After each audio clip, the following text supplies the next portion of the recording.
ప్రభుత్వ శాఖలు అందిస్తున్న అన్ని సేవలు ఈ ఏడాది డిసెంబర్ నాటికల్లా ఆన్లైన్లో అందించాలని ముఖ్యమంత్రి నారా చంద్రబాబు నాయుడు అధికారులను ఆదేశించారు.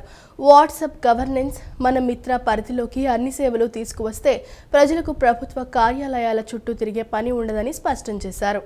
ఆర్టీజీఎస్పై వివిధ శాఖల ఉన్నతాధికారులతో ఉండవల్లి సీఎం క్యాంపు కార్యాలయంలో ముఖ్యమంత్రి చంద్రబాబు సమీక్ష నిర్వహించారు. మనమిత్ర వాట్సాప్ గవర్నెన్స్ ద్వారా ప్రస్తుతం 1035 సేవలు అందిస్తున్నామని తెలిపారు. వాట్సాప్ గవర్నెన్స్ సేవలు ప్రారంభించిన దగ్గర నుంచి ఇప్పటి వరకు రాష్ట్రంలో 54 లక్షల మంది 1.78 కోట్ల సేవలు పొందారని ఈ సందర్భంగా ముఖ్యమంత్రికి అధికారులు వివరించారు. వాట్సాప్ గవర్నెన్స్ సేవల వినియోగంపై ప్రజలకు అవగాహన కల్పిస్తున్నామని సీఎంకు తెలిపారు. ఇప్పటి వరకు 24 లక్షల మందికి పైగా వాట్సాప్ గవర్నెన్స్ సేవలు ఎలా పొందాలో అవగాహన కల్పించామని చెప్పారు. కర్నూలు జిల్లాలో ఏర్పాటు చేస్తున్న డ్రోన్ సిటీ ఫేజ్ 1 అభివృద్ధి పనులు శరవేగంగా సాగుతున్నాయని, ఇప్పటికే ప్లాంట్లు నెలకొల్పేందుకు ముందుకు వచ్చిన 8 కంపెనీలకు భూముల కేటాయింపు పూర్తయిందని, మే నెల 2వ వారంలో ఇవన్నీ గ్రౌండ్ అవుతాయని అధికారులు ముఖ్యమంత్రికి వివరించారు. డ్రోన్ సిటీ మాస్టర్ ప్లాన్ ఖరారయ్యిందని అధికారులు ఇచ్చిన వివరణపై స్పందించిన సీఎం ఈ ఏడాది జూలై నాటికి మొదటి దశ పనులు పూర్తి చేయాలని స్పష్టం చేశారు. దేశంలో మరే రాష్ట్రంలోనూ లేనంతగా ఆంధ్రప్రదేశ్లో సీసీటీవీ కెమెరాల ఏర్పాటు, వాటి వినియోగం, పర్యవేక్షణ జరుగుతోందని అధికారులు ముఖ్యమంత్రికి తెలిపారు. దీనివల్ల రాష్ట్రంలో నేరాల నియంత్రణ, నేరస్తులను గుర్తించడంతో పాటు మిస్సింగ్ కేసుల ట్రేసింగ్, వాహనాలు దొంగతనాల వంటి కేసులు వేగంగా కొలిక్కి వస్తున్నాయని చెప్పారు. అయితే సీసీ కెమెరాలు లేని ప్రాంతాల్లో ప్రైవేటు వ్యక్తులు ఏర్పాటు చేసిన సీసీ కెమెరాల డేటాను కూడా ఇంటిగ్రేట్ చేయాలని, ప్రజల్లో దీనిపై అవగాహన కల్పించాలని అధికారులకు ముఖ్యమంత్రి సూచించారు. సీసీ కెమెరాలతో పాటు శాటిలైట్ డేటాను వినియోగించుకునేలా కార్యాచరణ చేపట్టాలని అధికారులకు సీఎం నిర్దేశించారు. శాటిలైట్ సమాచారాన్ని ఆర్టీజీఎస్కు అనుసంధానించి వేగంగా చర్యలు చేపట్టేలా చూడాలన్నారు. ఇటీవల తిరుమల, తిరుపతి సమీపంలో శేషాచల అటవీ ప్రాంతంలో మంటలు వ్యాపించిన ఘటనపై వేగంగా స్పందించే అవకాశం ఉండేదన్నారు. డీజిల్, పెట్రోల్ సరఫరాపై రాష్ట్ర ప్రభుత్వం తీసుకున్న తక్షణ చర్యలతో మళ్లీ సాధారణ స్థితి నెలకొందని, అయితే సమస్య ఉత్పన్నం కాకముందే రియల్ టైంలో స్పందించేలా చర్యలు ఉండాలని సీఎం సూచించారు. నిత్యం ప్రజలకు అందుబాటులో ఉండటమే పార్టీ బలమని మంత్రి నారా లోకేష్ స్పష్టం చేశారు. తెలుగుదేశం పార్టీ వర్కింగ్ ప్రెసిడెంట్ పదవితో నా బాధ్యత మరింత పెరిగిందన్నారు. మంగళగిరి తెలుగుదేశం పార్టీ నూతన కార్యవర్గ ప్రమాణ స్వీకార ముగింపు కార్యక్రమంలో మంత్రి నారా లోకేష్ పార్టీ శ్రేణులను ఉద్దేశించి ప్రసంగించారు. కార్యకర్తల కష్టం వల్లే తాము ఇక్కడ ఉన్నామని, వారి సంక్షేమం కోసం 160 కోట్లు ఖర్చు చేసినట్లు చెప్పారు. తెలుగు వారికి గౌరవం తెచ్చిన వ్యక్తి ఎన్టీఆర్ అని అన్నారు. తెలుగు జాతిని ప్రపంచ పటంలో పెట్టిన వ్యక్తి చంద్రబాబు అన్నారు. అనేక సార్లు కింద పడ్డా లేచాం, కానీ ఎప్పుడూ అధైర్యపడలేదని పేర్కొన్నారు. నిత్యం ప్రజలకు అందుబాటులో ఉండటమే పార్టీ బలమని స్పష్టం చేశారు. తెలుగుదేశం పార్టీ వర్కింగ్ ప్రెసిడెంట్ పదవితో తన బాధ్యత మరింత పెరిగిందన్నారు. యువగలం పాదయాత్రలో అనేక వర్గాల సమస్యలు తెలుసుకున్నానని తెలిపారు. ఒక్కడినే చేస్తాననే అహంకారం నాకు లేదు అని పేర్కొన్నారు. అందరం కలిసి పనిచేద్దామన్నారు. మహానాడులో 6 నిర్ణయాలు తీసుకున్నామని వాటిని అమలు చేయాలన్నారు. క్షేత్రస్థాయికి వెళ్లి ప్రజల సమస్యలు పరిష్కరించాలని చెప్పారు. మీరు చేస్తున్న పనులు తెలుసుకోవాలనే మై టీడీపీ యాప్ తెచ్చామన్నారు. వైసీపీ పాలనలో 5 ఏళ్ల పాటు టీడీపీ శ్రేణులు అనేక ఇబ్బందులు ఎదుర్కొన్నారని, పార్టీ నేతలపై అనేక కేసులు పెట్టి వేధించారని మంత్రి నారా లోకేష్ గుర్తు చేశారు. వైసీపీ సినిమా విధ్వంసం, మా సినిమా అభివృద్ధి అని పేర్కొన్నారు. వైసీపీ సినిమాకు ఎండ్ కార్డు వేసేది పసుపు సైన్యమే అని స్పష్టం చేశారు. అహంకారం పెరిగితే ఏమవుతుందో 2024లో వైసీపీ పార్టీలో చూశామన్నారు. జగన్కు క్రెడిట్ చోరీ జబ్బు ఉందని, వారి అబద్ధాలను సమర్థవంతంగా తిప్పికొట్టాలని పిలుపునిచ్చారు. మనకి గల్లీ పాలిటిక్స్ తెలుసు, ఢిల్లీ పాలిటిక్స్ కూడా బాగా అర్థమవుతుంది. ఓడిపోయినప్పుడు వెనక్కి తగ్గలేదు, గెలిచినప్పుడు కాళ్ళు ఎగరేసుకుని తిరగలేదు. నిత్యం ప్రజలకు అందుబాటులో ఉంటూ ప్రజల సమస్యలు పరిష్కరించిన పార్టీ ఒక తెలుగుదేశం పార్టీ. 44 ఏళ్ళ గొప్ప చరిత్ర ఉన్న పార్టీ మనది. అలాంటి పార్టీకి ప్రత్యేకంగా నన్ను నేషనల్ వర్కింగ్ ప్రెసిడెంట్గా నియమించిన మన అధ్యక్షులు చంద్రబాబు నాయుడు గారికి, దాంట్లో కీలక పాత్ర వహించిన వేదిక ముంద నాయకులకి పేరు పేరున నా హృదయపూర్వక ధన్యవాదములు. ఒక మాటలో చెప్పాలంటే నాకు బాధ్యత పెరిగింది. యువగలం పాదయాత్రలో మిమ్మల్ని అందరినీ కలుసుకుంటూ, మీ సమస్యలు వింటూ, ఇప్పుడు అధికారంలోకి వచ్చిన తర్వాత ఆ సమస్యలు పరిష్కరించే దిశగా నేను పనిచేస్తూ వచ్చా. వాస్తవంగా చెప్పాలంటే ఈ పదవి అనౌన్స్ చేసినప్పుడు నేను చంద్రగిరి నియోజకవర్గంలో ఉన్నా. ఇంకా ఆ బాధ్యత నాలో, అంటే ఇంకా ఈ పదవి ఏం చేయాలి, ఎలా చేస్తే న్యాయం చేయించిన విషయం ఇప్పుడిప్పుడు నేను తెలుసుకుంటాం జరుగుతుంది. మనం అందించిన సంక్షేమం భారతదేశంలో ఏ రాష్ట్రం కూడా ఇవ్వట్లేదు. 2000 రూపాయల పెన్షన్ని 2000 రూపాయలు చేసింది మనమే. ఆ పెన్షన్ని తిరిగి 4000 రూపాయలు చేసింది మనమే. ఎన్ని ఆర్థిక ఇబ్బందులు ఉన్నా 1వ తారీఖు నాడు జీతం కూడా అందిస్తుంది మన ప్రభుత్వమే. కనీసం 15 సంవత్సరాలు చంద్రబాబు నాయుడు గారి నాయకత్వంలో ఎన్డీఏ ప్రభుత్వం ఏర్పడాలి. కలిసికట్టుగా మనం పనిచేయాలని మనందరి సహకారం చాలా చాలా అవసరం. ఇంకా మన రాష్ట్రంలో గౌరవ ముఖ్యమంత్రి గారు చెప్పినట్లు క్రెడిట్ చోరీ జబ్బున్న నాయకుడు ఉన్నాడు. సారీ, మన రాష్ట్రంలో కాదు, బెంగళూరులో ఉంటాడు ఆయన. ఇప్పుడు అయింది బెన్ తాహై 3 రోజులు బెంగళూరులో, 1 రోజు తాడేపల్లిలో, 3 రోజులు హైదరాబాద్లో ఉన్న వ్యక్తి. ఒక కంపెనీ తీసుకురారు, ఒక పని పూర్తి చేయరు. మనం తీసుకొస్తేమో మేం చేసామంటారు. సామాన్య కార్యకర్తని ఒక నాయకుడిగా తయారు చేద్దాం. ఆర్నిసలు కృషి చేద్దాం, పని చేద్దాం. పార్టీని మనం బలోపేతం చేద్దాం. ఈరోజు పార్టీ ఒక వ్యక్తిని ఒక ప్రధాన కార్యదర్శిగా, ఒక ఉపాధ్యక్షుడిగా, ఒక సెక్రటరీగా, ఆర్గనైజింగ్ సెక్రటరీగా గుర్తించిందంటే అది మన చంద్రబాబు నాయుడు గారు జల్లెడు బట్టి గుర్తిస్తాం జరిగింది. సో వాళ్ళని గౌరవించాలి. వాళ్ళు చెప్తున్న విషయాలని పార్టీ డైరెక్షన్లో అమలు చేస్తారు. దీన దయాళ్ అంత్యోదయ యోజన జాతీయ గ్రామీణ జీవనోపాధి కింద కేంద్ర నిధులు విడుదల చేయటం వలన గ్రామీణ ప్రాంతాల్లో స్వయం సహాయక సంఘాల బలోపేతానికి ఉపయోగపడతాయని కేంద్ర మంత్రి పెమ్మసాని చంద్రశేఖర్ పేర్కొన్నారు. ఈ నిధులలో ప్రతి రూపాయి మహిళా శక్తికి బలమైన నాంది, ఆత్మ నిర్భర ఆంధ్రప్రదేశ్ నిర్మాణానికి దృఢమైన అడుగు అని కేంద్ర మంత్రి పెమ్మసాని చంద్రశేఖర్ పేర్కొన్నారు. ఆంధ్రప్రదేశ్కు కేంద్రం నిధులు విడుదల చేసింది. దీన్ దయాళ్ అంత్యోదయ యోజన జాతీయ గ్రామీణ జీవనోపాధి మిషన్ కింద 207 కోట్ల నిధులు విడుదల చేసింది. 2026-27 ఆర్థిక సంవత్సరానికి గాను ఆంధ్రప్రదేశ్ రాష్ట్రానికి ఈ నిధులు మంజూరు చేసింది. ఈ నిధుల విడుదలపై కేంద్ర మంత్రి పెమ్మసాని చంద్రశేఖర్ స్పందించారు. ఈ నిధులు గ్రామీణ ప్రాంతాల్లో స్వయం సహాయక సంఘాల బలోపేతానికి ఉపయోగపడతాయని పేర్కొన్నారు. మహిళలకు ఆర్థిక స్వావలంబనను పెంపొందించి కుటుంబాల ఆదాయ స్థాయిని మెరుగుపరుస్తాయని తెలిపారు. అలాగే ఫైనాన్షియల్ ఇన్క్లూజన్ వేగవంతం చేస్తూ వేలాది కుటుంబాలు పేదరికం నుంచి బయటపడేందుకు దోహదపడతాయని చెప్పారు. కేంద్ర రాష్ట్ర ప్రభుత్వాల సమన్వయంతో గ్రామీణాభివృద్ధి మరింత వేగం పుంజుకుంటుందని విశ్వాసం వ్యక్తం చేశారు. ఈ సందర్భంగా ప్రధాని మోడీ కేంద్ర గ్రామీణాభివృద్ధి శాఖ మంత్రి శివరాజ్ సింగ్ చౌహాన్ కు కృతజ్ఞతలు తెలిపారు. AP CM Chandrababu, deputy CM Pawan Kalyan సారథ్యంలో గ్రామీణాభివృద్ధి, మహిళా సాధికారతలో దేశానికి ఆంధ్రప్రదేశ్ ఆదర్శంగా నిలుస్తోందని ఆశాభావం వ్యక్తం చేశారు. ఈ నిధులలో ప్రతి రూపాయి మహిళా శక్తికి బలమైన నాంది, ఆత్మ నిర్భర ఆంధ్రప్రదేశ్ నిర్మాణానికి దృఢమైన అడుగు అని కేంద్ర మంత్రి పెమ్మసాని చంద్రశేఖర్ పేర్కొన్నారు.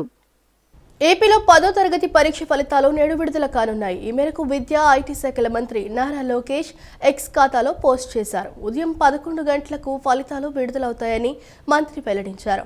స్కూల్ లాగిన్ ద్వారా హెడ్ మాస్టర్లు నేరుగా మార్కుల మెమోలను డౌన్లోడ్ చేసుకోవచ్చని సూచించారు. విద్యార్థులు తమ ఫలితాలను results.bse.ap.gov.in వెబ్సైట్లో చూసుకోవచ్చని మంత్రి తెలిపారు. అలాగే మనమిత్ర వాట్సాప్ నంబర్ 9552300009కు హాయ్ మెసేజ్ చేసి ఫలితాలను చూడవచ్చన్నారు. లీప్ యాప్ ద్వారా కూడా విద్యార్థులు తమ రిజల్ట్స్ను తెలుసుకోవచ్చని మంత్రి లోకేష్ వెల్లడించారు. నారా లోకేష్ తెలుగుదేశం పార్టీ జాతీయ వర్కింగ్ ప్రెసిడెంట్గా బాధ్యతలు చేపట్టిన సందర్భంగా హోంమంత్రి అనిత హృదయపూర్వక శుభాకాంక్షలు తెలిపారు. లోకేష్ క్రమశిక్షణ, నిబద్ధతతో పాటు కార్యకర్తలపై ప్రేమాభిమానాలు కలిగిన నాయకుడని ఆమె పేర్కొన్నారు. నారా లోకేష్ తెలుగుదేశం పార్టీ జాతీయ వర్కింగ్ ప్రెసిడెంట్గా బాధ్యతలు చేపట్టిన సందర్భంగా హోంమంత్రి అనిత హృదయపూర్వక శుభాకాంక్షలు తెలిపారు. లోకేష్ క్రమశిక్షణ, నిబద్ధతతో పాటు కార్యకర్తలపై ప్రేమాభిమానాలు కలిగిన నాయకుడని ఆమె పేర్కొన్నారు. యువగలంతో మొదలై నవగలంగా విస్తరించి పార్టీ శ్రేణిలో చైతన్యాన్ని రగిల్చిందని, కార్యకర్తలను సైనికులుగా తీర్చిదిద్దిన తెలుగుదేశం సేనాని అని కొనియాడారు. మహిళలు, యువతకు పార్టీలో పెద్దపీట వేస్తూ యువ నాయకత్వాన్ని ప్రోత్సహించడంలో లోకేష్ ముందున్నారని తెలిపారు. 44 సంవత్సరాల క్రితం పార్టీలో ఉన్న విలువలను కొనసాగిస్తూ అదే దిశలో ముందుకు నడుస్తున్న యువ నాయకుడని అభిప్రాయపడ్డారు. తెలుగుదేశం పార్టీని మరింత బలోపేతం చేయడానికి లోకేష్ కృషి చేస్తున్నారని, తెలుగు జాతి ఉన్నంత వరకు పార్టీ కొనసాగుతుందన్నారు. ఇదే సందర్భంగా టీడీపీ రాష్ట్ర అధ్యక్షుడిగా బాధ్యతలు చేపట్టిన పల్లా శ్రీనివాస్కు, అలాగే పొలిట్ బ్యూరో, జాతీయ రాష్ట్ర కమిటీ సభ్యులందరికీ ఆమె శుభాకాంక్షలు తెలిపారు. తనకు రెండోసారి పొలిట్ బ్యూరో సభ్యురాలిగా అవకాశం కల్పించినందుకు ముఖ్యమంత్రి నారా చంద్రబాబు నాయుడుకి, మంత్రి లోకేష్కు ప్రత్యేక ధన్యవాదాలు తెలిపారు. మహిళల ఆర్థిక స్వావలంబన, సుస్థిర భవిష్యత్తుకు స్వయం ఉపాధి మార్గాలు కీలక పాత్ర వహిస్తాయని ఎన్టీఆర్ జిల్లా కలెక్టర్ డాక్టర్ జి లక్ష్మీస స్పష్టం చేశారు. ప్రతి మహిళను పారిశ్రామికవేత్తగా తీర్చిదిద్ది ఆర్థికంగా బలోపేతం చేసే దిశగా అధికారులు అడుగులు వేయాలని సూచించారు. జిల్లా గ్రామీణాభివృద్ధి సంస్థ ఆధ్వర్యంలో కలెక్టరేట్లో ఏర్పాటు చేసిన ఇగ్నైట్ సెల్ను ఎన్టీఆర్ జిల్లా కలెక్టర్ డాక్టర్ జి లక్ష్మీస సందర్శించారు. ఈ సందర్భంగా జిల్లా కలెక్టర్ మాట్లాడుతూ మహిళల ఆర్థిక స్వావలంబనకు స్వయం ఉపాధి కీలకమవుతాయని, జిల్లా గ్రామీణాభివృద్ధి ఆధ్వర్యంలో జిల్లా వ్యాప్తంగా మహిళలకు చేతి వృత్తిపై శిక్షణ అందించి ఉపాధి అవకాశాలను కల్పించడం జరుగుతుందన్నారు. ముఖ్యమంత్రి ఆలోచన విధానాలకు అనుగుణంగా rural innovations, incubations, skilling and entrepreneurship కేంద్రాన్ని ఏర్పాటు చేసి మహిళలకు ఉపాధి అవకాశాలపై శిక్షణ అందించడం జరుగుతుందన్నారు. స్వయం సహాయక సంఘాల మహిళలను పారిశ్రామికవేత్తలుగా తీర్చిదిద్దేందుకు ఒక కుటుంబం ఒక పారిశ్రామికవేత్త నినాదంతో అడుగులు వేసి వినూత్నంగా రైజ్ కేంద్రాన్ని ఏర్పాటు చేశామని, మహిళల ఆర్థిక సాధికారత, స్వయం ఉపాధి అవకాశాల విస్తరణ లక్ష్యంగా రూపొందించిన ఈ వినూత్న కార్యాచరణ ప్రణాళికకు నీతి ఆయోగ్ నుంచి గుర్తింపు లభించిందన్నారు. మహిళలు అన్ని రంగాల్లో అవకాశాలను అందిపుచ్చుకునేలా రైజ్ కేంద్రంలో help desk, idea desk, skilling desk, placement desk, banking డెస్క్లను ప్రత్యేకంగా ఏర్పాటు చేశామని, వాటిని మహిళలు సద్వినియోగం చేసుకుని విజయం వైపు అడుగులు పడేలా అధికారులు కృషి చేయాలన్నారు. రాష్ట్ర సర్వోన్నత న్యాయస్థానం హైకోర్టులో పనిచేస్తున్న ఏజీపీల, అసిస్టెంట్ గవర్నమెంట్ ప్లీడర్లు గౌరవ వేతనాన్ని 25% పెంచుతూ సీఎం చంద్రబాబు నిర్ణయం తీసుకున్నారని రాష్ట్ర న్యాయ, మైనార్టీ సంక్షేమ శాఖ మంత్రి ఎన్ఎండి ఫారూక్ ఒక ప్రకటనలో తెలిపారు. హైకోర్టు ఏజీపీలకు ప్రస్తుతం ఇస్తున్న వేతనం మొత్తం 44,000 నుండి 55,000కు పెంచుతున్నట్లు మంత్రి పేర్కొన్నారు. రాష్ట్ర సర్వోన్నత న్యాయస్థానం హైకోర్టులో పనిచేస్తున్న ఏజీపీల గౌరవ వేతనాన్ని 25% పెంచుతూ సీఎం చంద్రబాబు నిర్ణయం తీసుకున్నారని రాష్ట్ర న్యాయ, మైనారిటీ సంక్షేమ శాఖ మంత్రి ఎన్ఎండి ఫారూక్ ఒక ప్రకటనలో తెలిపారు. హైకోర్టు ఏజీపీలకు ప్రస్తుతం ఇస్తున్న వేతనం మొత్తం 44,000 నుండి 55,000కు పెంచుతున్నట్లు మంత్రి పేర్కొన్నారు. వీరితో పాటు జిల్లా కోర్టులో పనిచేస్తున్న జీపీలు, ఏజీపీలకు కూడా వేతనాన్ని పెంచేందుకు ప్రతిపాదనలు పంపవలసిందిగా సీఎం ఆదేశించినట్లు మంత్రి ఫారూక్ వెల్లడించారు. రాష్ట్రంలో 86 మంది దాకా ఏపీజీలు ఉన్నారని, వారి గౌరవ వేతనం పెంపుతో ప్రభుత్వంపై సంవత్సరానికి 1,13,52,000 అదనపు భారం పడుతుందని మంత్రి తెలిపారు. ఆర్థిక ఇబ్బందులు ఉన్న లా ఆఫీసర్ల ఇబ్బందులను దృష్టిలో ఉంచుకుని ఈ పెంపుదల చేసినందుకు ముఖ్యమంత్రి చంద్రబాబుకు మంత్రి ఫారూక్ ధన్యవాదాలు తెలిపారు.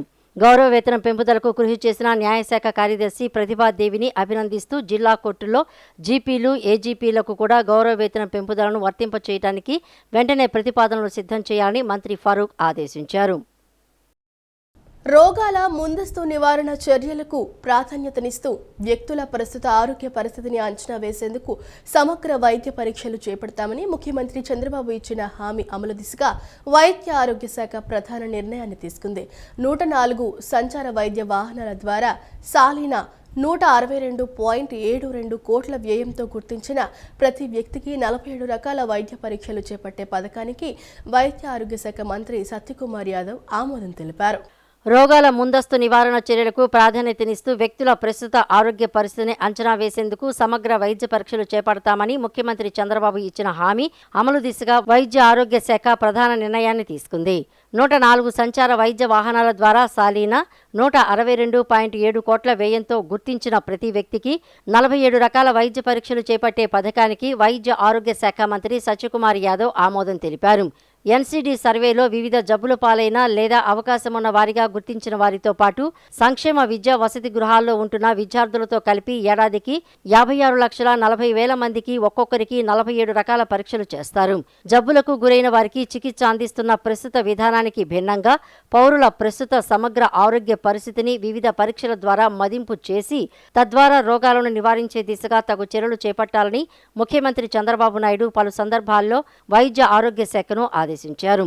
ఈ మేరకు విస్తృత చర్యల అనంతరం 104 వాహనాల ద్వారా అమలు కానున్న పౌరుల ఆరోగ్య తనిఖీ పథకానికి మంత్రి ఆమోదం తెలిపారు. ఇప్పటి వరకు 104 సంచార వైద్య వాహనాల ద్వారా గ్రామ స్థాయిలో 15 రోజులకు ఒకసారి 6 రకాల పరీక్షలు మాత్రమే జరుగుతున్నాయి. అవి random blood sugar, urine sugar, haemoglobin, malaria వంటి వ్యాధుల నిర్ధారణకు rapid diagnostic test, urine albumin మరియు గర్భధారణ నిర్ధారణకు మూత్ర పరీక్ష. ఇవి కూడా ఎక్కువ భాగం అంతగా ఖచ్చితమైన ఫలితాలు ఇవ్వని ర్యాపిడ్ కిట్స్ ద్వారా జరుగుతున్నాయి. దీంతో పాటు గ్రామ, మండల, జిల్లా స్థాయిలో వ్యక్తుల డిసీజ్ ప్రొఫైల్స్ మరియు ఎలక్ట్రానిక్ హెల్త్ రికార్డుల తయారీ కావడం లేదు. దీనికి భిన్నంగా నూతన 104 సేవల అమల్లో భాగంగా 11 అంశాలకు సంబంధించి గుర్తించిన ప్రతి వ్యక్తికి మొత్తం 47 రకాల పరీక్షలు జరుగుతాయి. ఈ సమగ్ర వైద్య పరీక్షల ఫలితాల ఆధారంగా పౌరుల ఆరోగ్య స్థితికి సంబంధించి వ్యక్తిగత స్థాయిలో డిసీజ్ ప్రొఫైల్స్ మరియు ఎలక్ట్రానిక్ హెల్త్ రికార్డులను రూపొందించి సంజీవిని పథకం కింద ఆయా వ్యక్తులకు ప్రస్తుతం తీసుకోవాల్సిన జాగ్రత్తలు మరియు మున్ముందు రోగాల నివారణకు చేపట్టాల్సిన విషయాలపై తగు సూచనలు అందించడం జరుగుతుంది. ఈ మేరకు ఈ సమగ్ర వైద్య పరీక్షల ప్రారంభం రాష్ట్ర ప్రజల ఆరోగ్య సంరక్షణ దిశగా ఎంతో ప్రాముఖ్యమైన చర్య అని వైద్య ఆరోగ్య శాఖ మంత్రి సత్యకుమార్ యాదవ్ వ్యాఖ్యానించారు.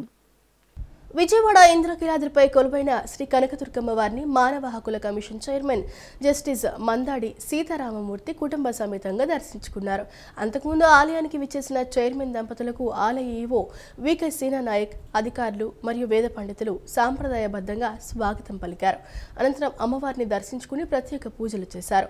దర్శన అనంతరం ఆలయ మండపంలో వేద పండితులు చైర్మన్ కుటుంబానికి వేదాశీర్వచనం అందజేసి అమ్మవారి లడ్డు ప్రసాదం, చిత్రపటం, శేషవస్త్రం అందజేశారు.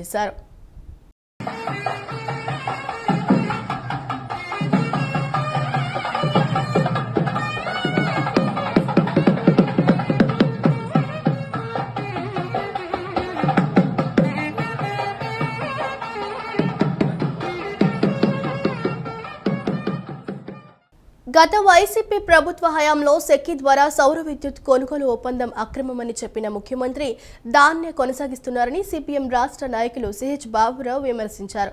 శ్రీ భవన్ సమావేశంలో సిపిఎం రాష్ట్ర కమిటీ సభ్యుడు దోనిపూడి కాశీనాథ్తో బాబురావు మీడియా సమావేశాన్ని నిర్వహించారు. ఒప్పందాల పేరుతో భారీ అవినీతి జరుగుతుందన్నారు. గతంలో జరిగిన అవినీతిపై విచారణ లేదన్నారు. గతంలో వేల స్మార్ట్ మీటర్లను పగలకొట్టమన్న కూటమి నాయకులు నేడు వారి పాలనలోనే స్మార్ట్ మీటర్లు బిగించడం దారుణమన్నారు. ఇప్పటికి అనేక చోట్ల స్మార్ట్ మీటర్లది పోరాటం సాగటం వల్లనే వ్యవసాయ పంపు సెట్లకి విద్యుత్ మీటర్ల ప్రక్రియ, స్మార్ట్ మీటర్ల ప్రక్రియ ఆగిపోయింది. రెండోది, గృహ వినియోగదారులకి పూర్తి చేయాలనుకున్న దాన్ని స్లో డౌన్ అయ్యింది. అయినా దొంగచాటున, దొడ్డిదారిన స్మార్ట్ మీటర్లు బిగిస్తున్నారు. ఎక్కడికక్కడ ప్రతిఘటన ఎదురవుతూ ఉంది. ఉత్తరప్రదేశ్లో ఈ ప్రీపెయిడ్ స్మార్ట్ మీటర్లు పెట్టడం వలన ప్రీపెయిడ్ బిల్లులు చెల్లించినా సరే కరెంట్ కనెక్షన్లు కట్ అయిపోతే ప్రజలందరూ ఉద్యమంలోకి వచ్చారు. దాంతో ఆ గవర్నమెంట్ తాత్కాలికంగా దాన్ని నిలుపుదల చేయాల్సి వచ్చింది. ఇప్పటికి రాష్ట్రంలో అటువంటి ఉద్యమం అనేక ప్రాంతాల్లో సాగుతూ ఉంది.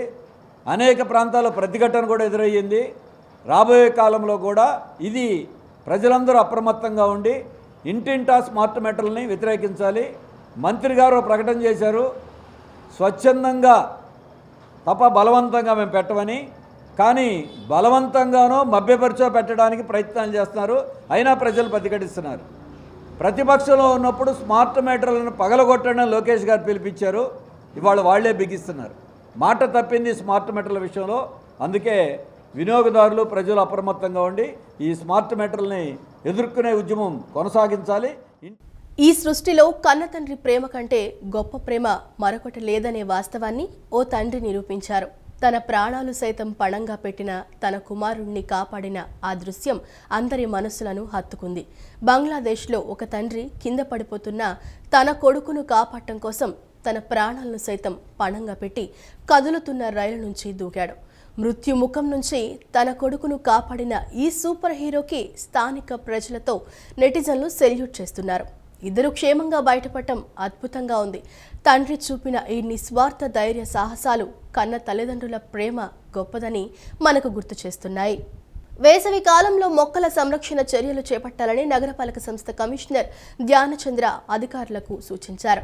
నగరంలోని బెన్ సర్కిల్, రాణిగారి తోట, నేతాజీ వంతెన, ఎంజీ రోడ్డు తదితర ప్రాంతాల్లో కమిషనర్ పర్యటించారు. ధ్యానచంద్ర మాట్లాడుతూ ఎండ తీవ్రత వలన మొక్కలు ఎండిపోకుండా తరచుగా నీటిని పోయాలని, వర్టికల్ గార్డెన్ సంరక్షణపై ప్రత్యేక శ్రద్ధ తీసుకోవాలన్నారు. నగరంలోని డివైడర్లు, రహదారులకు ఇరువైపులా నాటిన మొక్కలను నిరంతరం పర్యవేక్షించాలని పేర్కొన్నారు. కొత్త మొక్కలను నాటే కార్యక్రమాలను వేగవంతం చేయాలన్నారు. కనకదుర్గమ్మ వారధి వద్ద పారిశుద్ధ్య పనులను పరిశీలించారు. Zonal commissioner Shammi, deputy director Chandrashekar తదితరులు పాల్గొన్నారు. ఈ వార్తలు ఇంతటితో సమాప్తం. మరో బులెటిన్తో మళ్ళీ కలుద్దాం. అంతవరకు సెలవు. నమస్కారం.